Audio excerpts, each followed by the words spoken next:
Magandang araw at kita nyo naman po na ang ganda talaga ng weather natin today. 'Di ba ang ganda ng kalangitan? Puti at asul ang nasa kalangitan natin at medyo matingkad ang sikat ng araw today. At October 7, Monday, ang oras natin ngayon ay 9 o'clock ng umaga. Nasa biyahe po tayo ngayon at hinatid tayo ng ating napakabait na driver. At saka, syempre, alam nyo naman po na pagdating dito sa probinsya, kailangan talaga may sasakyan. Kailangan may maghatid papunta ng airport. Ngayon po ay binabaybay natin yung MacArthur Bridge. Hindi ko alam kung gaano kahaba itong MacArthur Bridge na to, pero first time kong makarating at makapaglakbay. O diba, Tagalog na Tagalog ang inyong mami. Anyways, balik po tayo sa ating kwento. Kung naalala nyo nung mga nakaraan, may upload tayo na nasa airport tayo.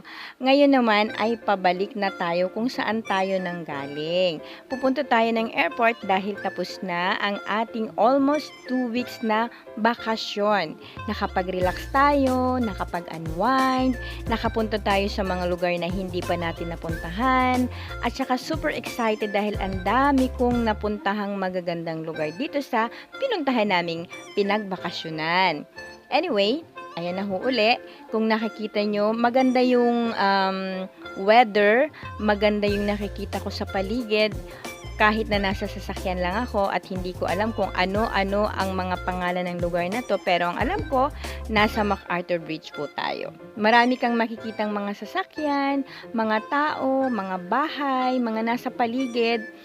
At ayan ay super exciting kasi first time mong makita kung ano ang nasa lugar na ito.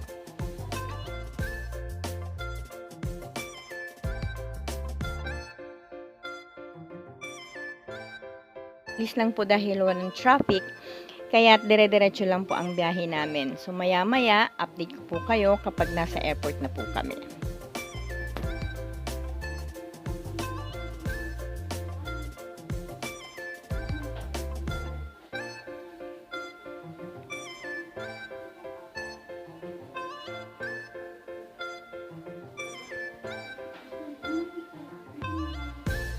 Kitang-kita sa bridge na yan yung dagat, mga kamami. Kitang-kita po talaga yung tanawin. Kung aakyat kayo dyan sa taas na yan, makikita nyo ang kabila ay dagat.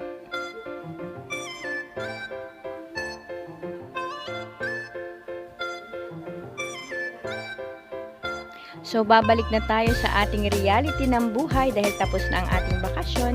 Balik ulit tayo sa trabaho sa pang-araw-araw nating gawain bilang mami, lola ng aking nag-iisang baby Talilay.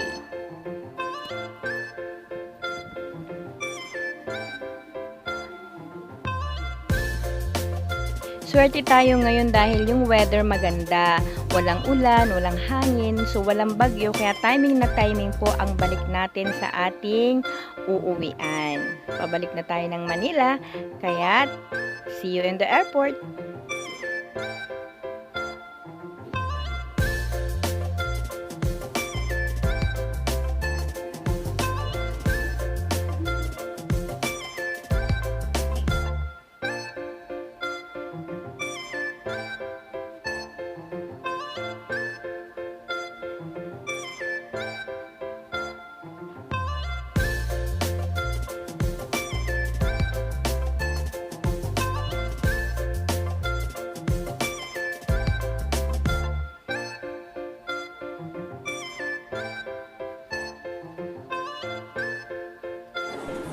So, ayan na nga sa hinaba-haba po ng ating nabiyahe today. Nakarating din po tayo ng safe sa airport.